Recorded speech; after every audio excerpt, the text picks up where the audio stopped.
Good evening everyone, I'm Kai, today I'm going to talk about the gene mutation. In hereditary mutations, change in DNA sequences are passed from parents to their offspring, and therefore it is found throughout someone's life in almost all the body cells. Hereditary mutation is also described as germline mutation, since mutations are available in the parent sperm and egg cells. Hereditary mutation occur when an egg and sperm cell unite. As a result to this union, the egg that will be formed receives DNA from both parents. If this DNA has mutation, then the fetus that develops will have mutation in his or her cells. Somatic mutation is also called acquired mutations. In this type of mutation, the alteration of chromosome occurs at some point in time during someone's life, and the change only affects specific cells. This alteration can be as a result of change in environmental factors, such as ultraviolet rays from the sun. Acquired gene mutation cannot be passed from parents to their offspring.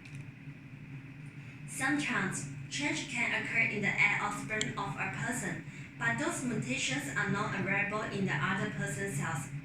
After the fertilization of an egg, the egg starts to undergo division. Each resulting cell in the developing zygote will experience the gene mutation. De novo mutation elaborates genetic disorder whereby a child has gene alterations in almost every cell in his or her body, though the parents do not have the same mutation, and there is no history of such disease within the family. During growth and development, the embryo cells undergo division, and this results to change in genes, which causes mutations, but other cells do not. Polymorphisms are common enough to consider it to be a normal alteration in body DNA. This is because polymorphism mutations are common. They are common enough to be considered a normal variation in the DNA.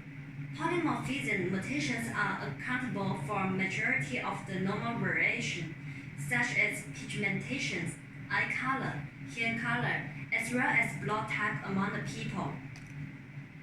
Every cell depends on thousands of proteins for them to perform as expected and do their jobs in the correct place and in the specific time. Gene alteration happens on the genes. They are required for the development of embryo, and thus the embryo development is significantly disrupted in its early stage. Since these gene mutations have so severe effects, they can be incompatible with life, and thus causing abortions. Gene stem cell does not result to disorder, but genetic disorder comes as a result of change in genes that make them to function inefficiently. Hemophilia causes excessive bleeding during surgery or an injury on people who have it. People who suffer with chronic hemophilia will experience an impulsive bleeding that affects joints as well as body muscles. Hemophilia A and B are a result of perpetual change in genes of various cells. Mutation in factor A causes hemophilia A, while mutation of factor 9 gene causes hemophilia B. Mutation in gene factor A or factor 9 causes the protein to malfunction, preventing blood clots from forming when there is an injury. This causes excessive bleeding that becomes hard to control.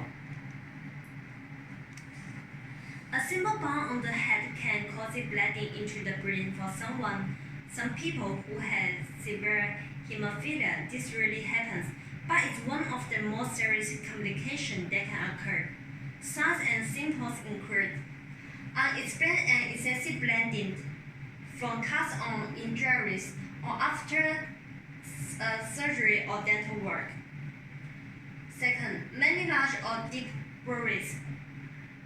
Third, unusual bleeding after vaccination. 4. Tense swelling, botany in your urine or stool. 5. Blood in your urine or stool. 6. no spleen without known cases. 7. In infants, unexplained irritability.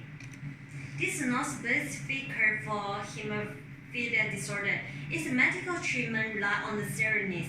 A doctor may slowly inject medicine called desmopressin into the veins of the patient. This injection will help the activating more clotting factors that will stop further bleeding. Patients of moderate to serious hemophilia A, G, or B are infused with clotting factor that has been removed from the genetic human blood or from recombinant clotting factor to stop continuous bleeding. Repeating infusions are essential if the injury is internal or severe. Physical therapy is suitable to control bleeding if bleeding has affected the joints. Physical therapy helps joints to keep moving and avoid them from becoming frozen or becoming deformed. Thank you for listening. And this is my reference list. Thank you.